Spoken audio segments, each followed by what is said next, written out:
Hey everybody. What I'm going to talk about is the quadratic formula, and not specifically how to use it, but how to derive it. This was actually brought to me by a student, actually a few students, and I wanted to clear up some misconceptions and also kind of verify where all this stuff is coming from. So let's just get started, and I'll explain things along the way. Try not to take too much of your time. I know I could be boring, and I know I tend to ramble on. That's actually a good Led Zeppelin song. I suggest you listen to that. Ramble on. There you go. See, I'm rambling about rambling. So look it. So we're going to start off with the general formula: ax squared plus bx plus c.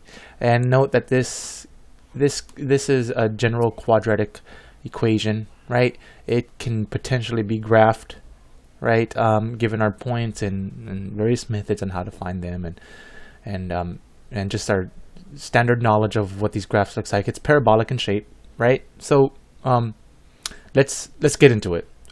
First of all, in order to obtain the quadratic formula, again, is just a derivation from this. What we can do is complete the square, and that's what we're going to rely on. That's our key mechanism. Complete the square. Complete the square. Wow, I write like a child.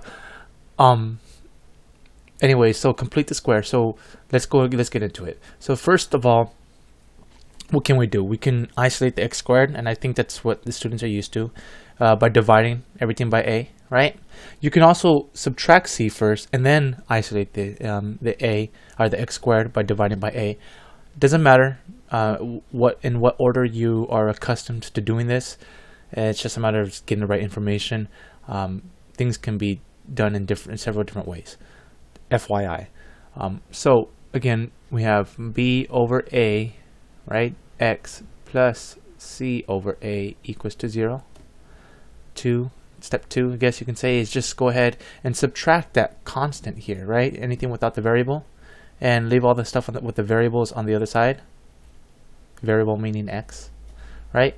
And leave an open space, minus c over a. That's another significant portion where students were having trouble.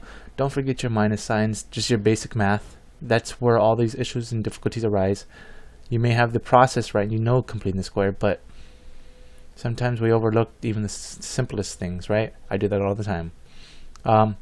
So our next step in completing the square is to divide the middle term by 2, this middle term right here, by 2, or you can multiply by 1/2, same thing. So whatever your teachers may use, either term or either way of explaining it. A lot of students get misled, I don't know why, but yeah, it's the same thing. So you can divide by 2 or multiply by 1/2, right?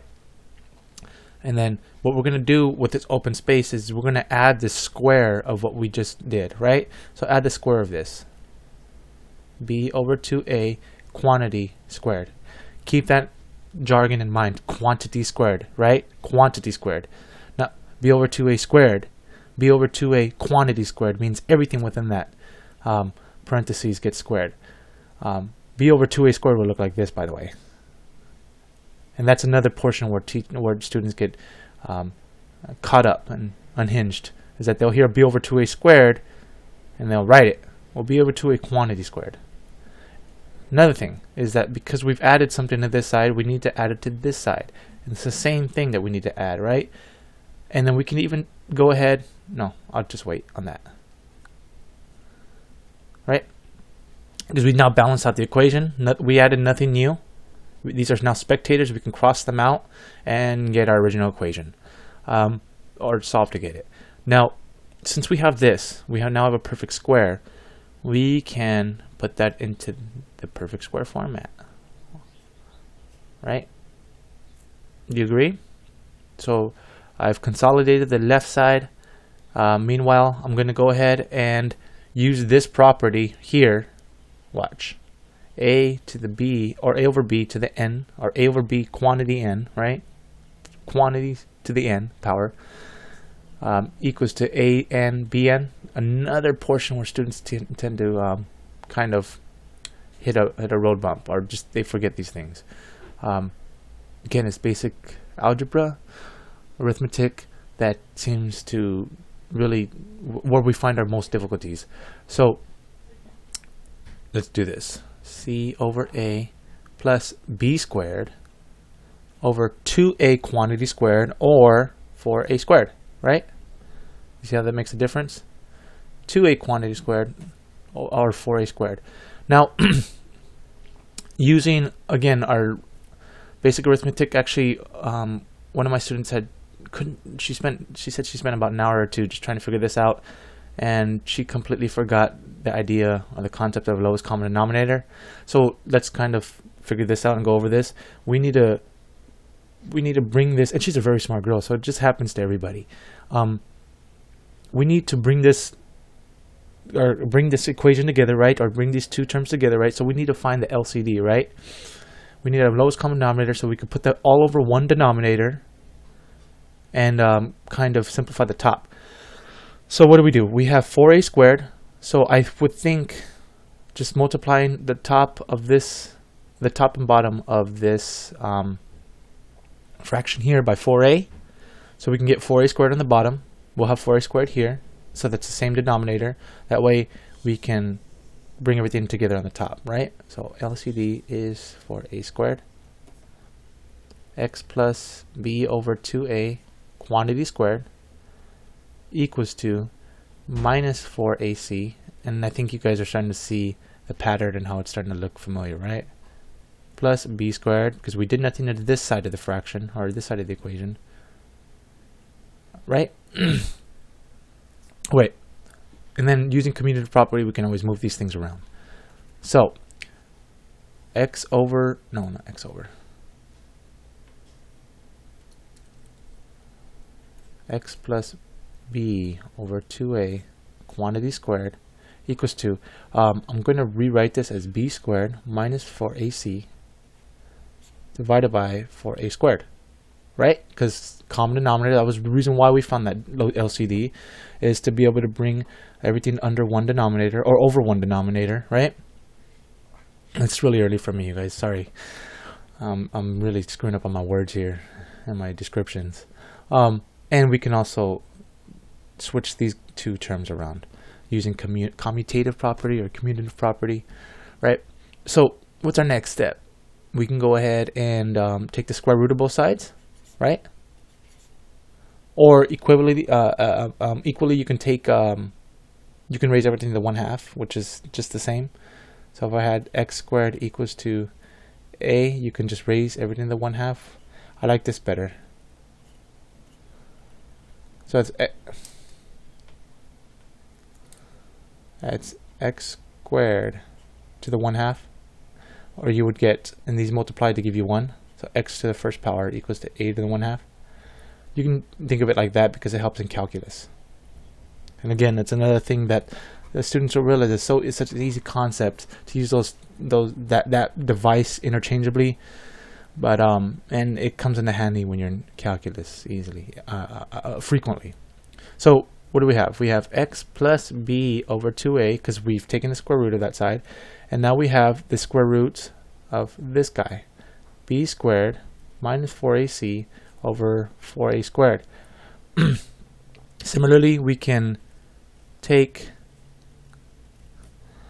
the square root of both the top and the bottom separately, right? So the top, the numerator, we get b squared minus 4ac, right? We can't do anything with that, but we can kind of to take the square root of the bottom by itself and get 2a, right? Cool. Now we're almost there. Excuse me again. Coffee really messes up my throat, but it's so delicious. So what are we doing? We're going to subtract b over 2a, right? We need to isolate the x value. Minus b over 2a. Oh, one other thing. Upon taking the square root of both sides, I forgot one thing, one critical factor, and it's another thing where students and apparently myself gets really screwed up. Plus or minus, right? So this is equal to plus or minus since we subtracted minus b over 2a, so equals to plus or minus b squared minus 4ac over 2a. And because we have one common denominator, we can put everything or over everything on the top over one denominator, right? b squared minus 4ac over 2a. And there you go. That's the standard format that you used to see. And then let me just kind of expand on something. You guys can stop it right here. You're probably like, oh my god, I'm so sick and tired of this guy. He just rambles and rambles and rambles. But I think these tangents kind of help in a way.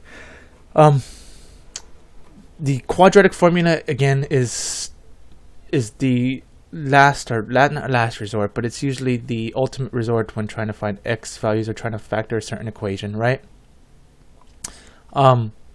Because what other benevolence to it and beauty to it is that you have the square root present, right? It helps you find imaginaries. So we know that I equals to square root of -1, right? You learned that in the past. Another concept that I'm trying to bring into kind of play here. So